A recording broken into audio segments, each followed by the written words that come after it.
Hello everyone, welcome to scholar solution. मैं हूं आपका दोस्त इलिया सर और आज के इस वीडियो में हम लोग बात करने वाले हैं पैरेलल लाइन एंड ट्रांसवर्सल इस चैप्टर से प्रैक्टिस सेट 2.2 के बारे में, जो कि है हमारा क्लास 8 से महाराष्ट्र बोर्ड के लिए। तो चलिए लेट्स बिगिन।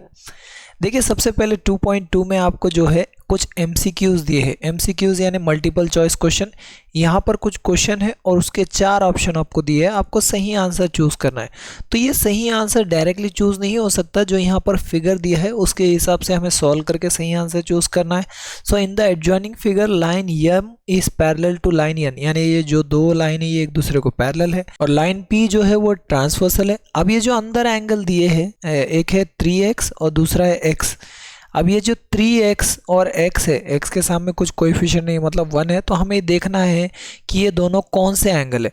तो अगर आप देखेंगे पैरेलल लाइन के अंदर से आने वाले जो एंगल्स होते हैं वो होते हैं इंटीरियर एंगल्स, और इंटीरियर एंगल की जो प्रॉपर्टी होती है वो है कि उनका सम जो है वो हमेशा 180 होता है। तो यहाँ पर हम लिख देंगे 3x plus 1x is equals to 180 because they are interior angles. तो यहाँ पर मैं लिख देता हूँ कि ये इंटीरियर एंगल्स है, इसकी वजह से इनका जो सम है वो 180 हुआ है। अब 3x प्लस 1x ये हो जाएगा हमारा 4x।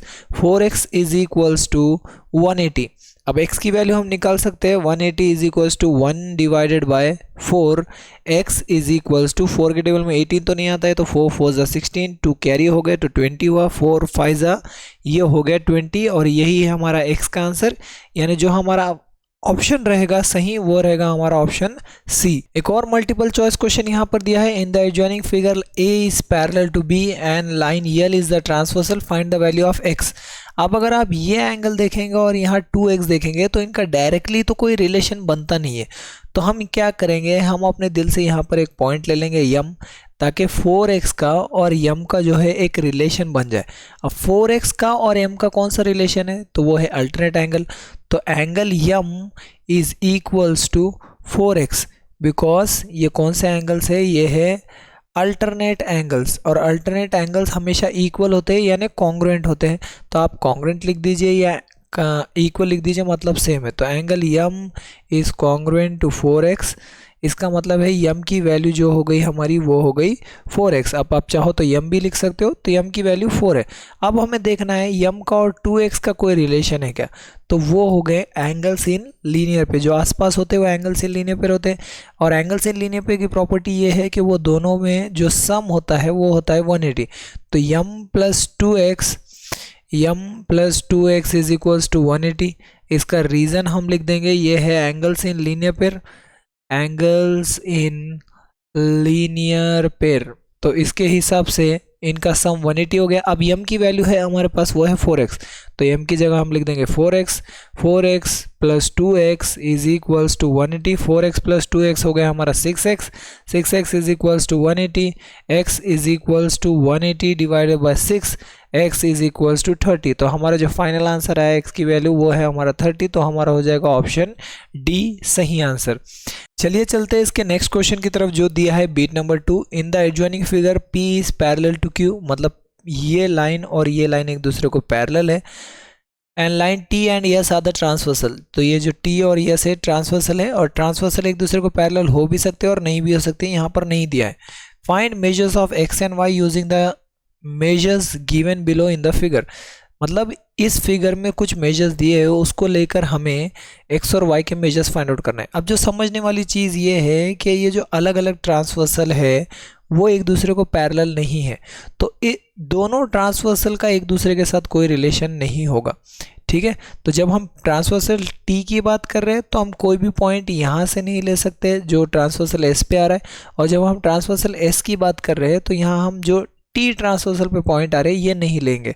ठीक है, तो अब पहले हम बात कर लेते हैं ट्रांसवर्सल T की। अब यहाँ पर एक नंबर दिया है 40, और उसकी वजह से हमें x फाइंड आउट करना है, मतलब उसको यूटिलाइज करके हमें जो है x फाइंड आउट करना है। तो 40 का और x का ऐसा तो कोई डायरेक्ट रिलेशन नहीं है, तो हम एक एक्स्ट्रा पॉइंट ले लेंगे यहाँ पर a। तो हम बोल सकते हैं in the given figure line P is parallel to line Q। इस ट्रांसवर्सल को लेंगे taking line T as a transversal.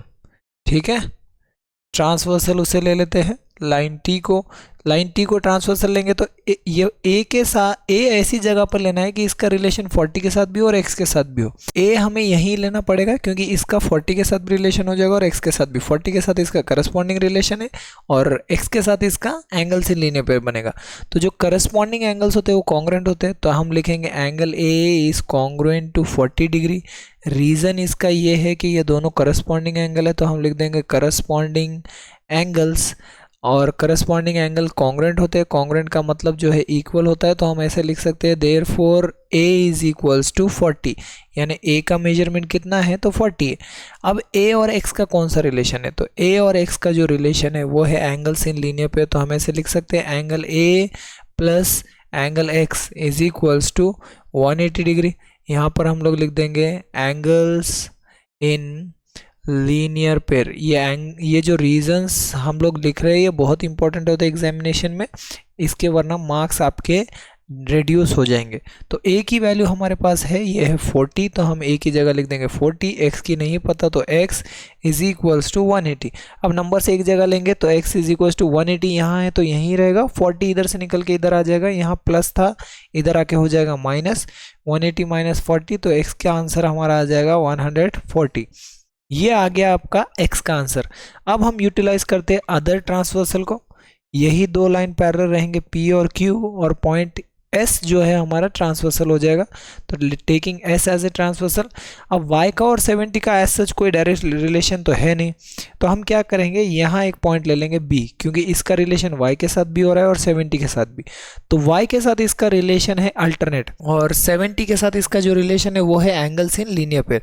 तो अभी यहाँ पर हम क्या करेंगे, पहले हम लोग B की वैल्यू फाइंड आउट करेंगे और उसके बाद हम लोग फाइंड आउट करेंगे y की वैल्यू। तो b और 70 जो है कौन से एंगल्स है, वो है एंगल्स इन लीनियर पेयर, इनका सम होता है 180। तो angle b plus 70 is equals to 180, यहीं पर लिख देता हूँ मैं angle b plus 70 is equals to 180। इसको रब कर देता हूँ ताकि आपको अंडरस्टैंडिंग में कोई डिफिकल्टी ना हो। अभी b is equals to 180 plus 70 उधर जाएगा तो हो जाएगा minus 70, b is equals to 110। b की वैल्यू कितनी हो गई 110। अब b का और y का कौन सा रिलेशन है, तो angle b is congruent to angle y। Reason है अल्टरनेट एंगल्स। ये कौन से एंगल्स है, ये है अल्टरनेट एंगल्स। तो अल्टरनेट एंगल्स हमेशा कॉन्ग्रुएंट होते हैं, इक्वल होते हैं, तो b की वैल्यू इक्वल हो जाएगी y को और y की वैल्यू इक्वल हो जाएगी b को। तो y is equal to b, यानी y की वैल्यू हो जाएगी हमारी 110, क्योंकि b की वैल्यू हमने 110 निकाली है। तो ये हो गए हमारे x और y के वैल्यू। अगर आपको ये वीडियो अच्छा लग रहा है तो आगे बढ़ने से पहले इस वीडियो को लाइक करके अपने दोस्तों के साथ ज़रूर शेयर कीजिए और हमारे चैनल को ज़रूर सब्सक्राइब कीजिए। Next question number 3। Question number 3 में यहाँ पे बोला है in the adjoining figure line P is parallel to Q and line L is parallel to M। मतलब यहाँ पे चारों लाइन जो है वो पेयर्स में पैरेलल है, P जो है Q को, L जो है M को, ठीक है। अभी हमें फाइंड आउट करना है ए बी सी की वैल्यू। तो हम सबसे पहले देख लेंगे ये 80 के साथ जो 80 दिया है, क्योंकि इसी मेजर को लेकर हमें फाइंड आउट करना है। तो एक 80 के साथ किसका रिलेशन है, क्या ए का है या बी का है या सी का। तो अगर आप ध्यान से देखेंगे तो 80 का और ए का रिलेशन है। कौन सा रिलेशन है यहाँ पर, ये रिलेशन है इंटीरियर एंगल्स, ठीक है। तो हमें लिखना पड़ेगा line P is parallel to line Q, और कौन सा ट्रांसवर्सल ले रहे हैं हम, taking line L as a transversal.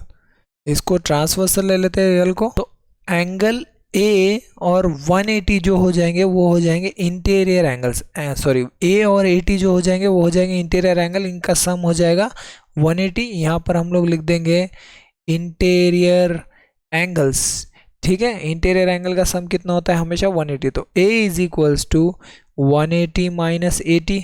So A की वैल्यू कितनी हो जाएगी, A की वैल्यू हमारी हो जाएगी 100।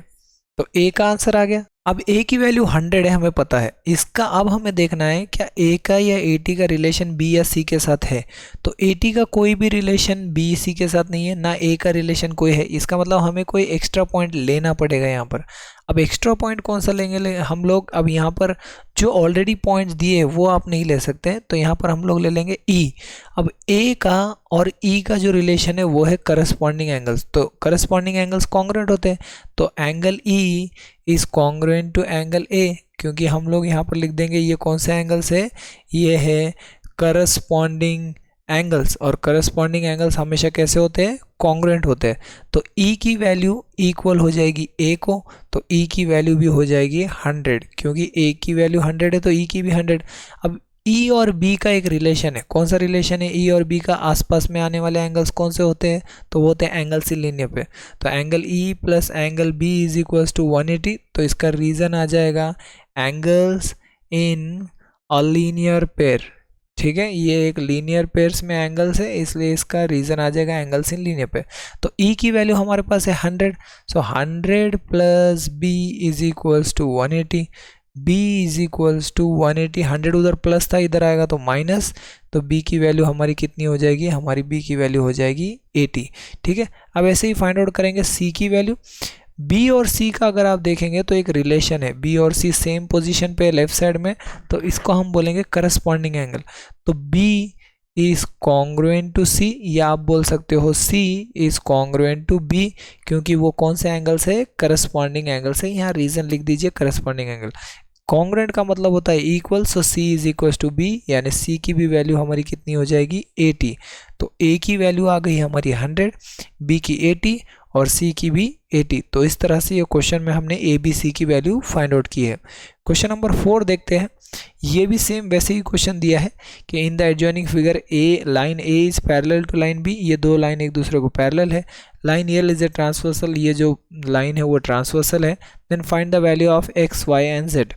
अब देखिए यहाँ पर एक नंबर दिया है, इसका रिलेशन ढूंढना है आपको किसके साथ है, तो इसका रिलेशन है जेड के साथ, तो हम लिख देंगे कौन से लाइन्स पैरेलल है, line A is parallel to line B, given है ये ट्रांसवर्सल, हम लोग ले रहे हैं लाइन यल को, तो यहाँ पर 150 से देखना है हमें कि 150 के साथ z का रिलेशन दिख रहा है, 150 के साथ z का कौन सा रिलेशन है, तो ये है हमारे पास एंगल्स इन लीनियर पे। एंगल्स इन लीनियर पे कैसे होता है, तो हमें पता है कि z प्लस 105, ये जो दो एंगल है इसको अगर हम मिला देंगे तो ये हो जाएंगे 180 डिग्री, क्योंकि एंगल्स इन लीनियर पे जो होते हैं उसका सम कितना होता है 180 डिग्री, तो हम लोग यहाँ पर रीज़न लिख देंगे एंगल्स इन लीनियर पेयर, ठीक है, ये हमारा रीज़न आ गया है।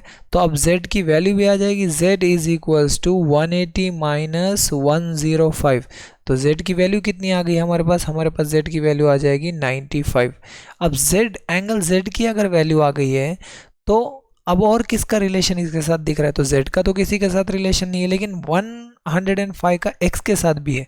वो कौन सा रिलेशन है 105 का x के साथ, तो वह है करस्पॉन्डिंग एंगल, तो angle x is congruent to angle 105, इसका रीज़न है दे आर करस्पॉन्डिंग एंगल्स, और करस्पॉन्डिंग एंगल्स हमें पता है करस्पॉन्डिंग एंगल्स हमेशा कॉन्ग्रुएंट होते हैं, कॉन्ग्रुएंट का मतलब हो जाता है इक्वल, तो x की भी वैल्यू हमारी हो जाएगी 105। अब अगर x की वैल्यू 105 है तो x और y कौन से एंगल है, तो x और y हमारे एंगल्स है वर्टिकली अपोजिट एंगल। हमने एंगल्स के बारे में ऑलरेडी एक वीडियो बना लिया है, अगर किसी को कोई कन्फ्यूजन जा रहा है तो पहले वो वीडियो देख लीजिए, करस्पॉन्डिंग टाइप्स ऑफ हमने जो एंगल्स बनाए थे वो वीडियो अगर आप देखेंगे तो आपको क्लैरिफिकेशन हो जाएगा कौन से एंगल्स हमने लिए हैं। तो ये है वर्टिकली अपोजिट एंगल, एग्जामिनेशन में पूरा कंप्लीट लिखना पड़ेगा आपको, ठीक है। y कॉन्ग्रुएंट मतलब equal, y is equal to x, तो अगर x की वैल्यू 105 है तो y की भी वैल्यू हमारी कितनी हो गई 105। तो ये थे x, y और z के हमारे आंसर्स। चलिए चलते हैं इस प्रैक्टिस सेट के लास्ट क्वेश्चन की तरफ, जो है बीट नंबर 5। एक इंटरेस्टिंग क्वेश्चन यहाँ पर है, in the adjoining figure line P is parallel to line L and L is parallel to Q, ये तीनों एक दूसरे को पैरेलल है, क्योंकि P जो है L को पैरेलल है, L जो है Q को पैरेलल है, तो तीनों भी एक दूसरे को पैरेलल है। Find the value of x, ये पूरा जो वैल्यू है वो x है, यहाँ पर x नहीं है, यहाँ पर x नहीं है, ये पूरा जो एंगल है ये है x, ठीक है। अभी with the help of the measures given in the figure, यहाँ पे कुछ मेजर्स आपको दिए हैं, उसकी हेल्प से आपको ये चीज़ें फाइंड आउट करनी है। तो यहाँ पर मैं ले लेता हूँ a और यहाँ पर मैं ले लेता हूँ b अंडरस्टैंडिंग के लिए, ठीक है। यहाँ पर एक्चुअली x मतलब ये सिंबल हमें बता रहा है कि x ये पूरे एंगल की वैल्यू है। तो ऊपर जो पार्ट बन रहा है ये दो पैरेलल लाइन के बीच में, उसको हमने ले लिया a और नीचे हमने ले लिया है b। ठीक है, फ्रॉम द इंफॉर्मेशन हमें पता है कि line p is parallel to line L and line L is parallel to line Q, यानी तीनों लाइन एक दूसरे को कैसे है, पैरेलल है। तो हम ये दोनों लाइन पैरेलल लेंगे। ठीक है, line L is parallel to line Q. अब ये ट्रांसवर्सल है हमारा, ये ट्रांसवर्सल रहेगा तो 40 और ए कौन से एंगल्स हुए, तो ए is congruent to 40 degree, angle A is congruent to angle 40 degree because they are alternate angles। alternate angles कैसे होते हैं, हमें पता है alternate angles congruent होते हैं, congruent का मतलब equal। तो एंगल A की वैल्यू कितनी हो गई, 40 डिग्री। ये x को हमने दो पार्ट में डिवाइड कर दिया। देखो ये लाइन के, यल लाइन के ऊपर पार्ट थोड़ा सा है x का और यल लाइन के नीचे है। जो यल लाइन के ऊपर है उसको हमने दिया है a और यल लाइन के नीचे जो उसको हमने दिया है b। अब a और b को मिलाकर पूरा x बन रहा है। ठीक है, क्योंकि हम डायरेक्ट x की वैल्यू तो निकाल नहीं सकते। अब ऐसे ही नीचे वाले दो लाइन लेंगे, line L is parallel to line Q। अब ये दो लाइन पैरेलल है तो B और 30 कौन से है, ये भी जो है अल्टरनेट एंगल्स है। तो angle B is congruent to angle 30 degree. यहाँ पर रीजन लिख देता हूँ, अल्टरनेट एंगल्स। अल्टरनेट एंगल्स भी हमें पता है कॉन्ग्रुएंट होते हैं। तो B इज इक्वल्स टू 30। अब हमारे पास A की वैल्यू है, B की है, तो हम डायरेक्ट X निकालेंगे। Angle X is a combination of angle A plus angle B, क्योंकि x की जो वैल्यू है वो a एंगल और b एंगल को मिला कर आएगी। तो x is equal to a की वैल्यू 40, b की वैल्यू 30, तो एंगल x की वैल्यू कितनी आ जाएगी हमारी, वो हो जाएगी 70। तो x का जो हमारा फाइनल आंसर रहेगा वो रहेगा 70। आई होप दोस्तों आपको जो वीडियो में सारे आंसर्स बताए गए वो सब कुछ समझ में आ गया होगा। तो मिलते हैं आपसे एक नए वीडियो में। Till then this is Ilyas sir signing off. Take care and thank you for watching the video.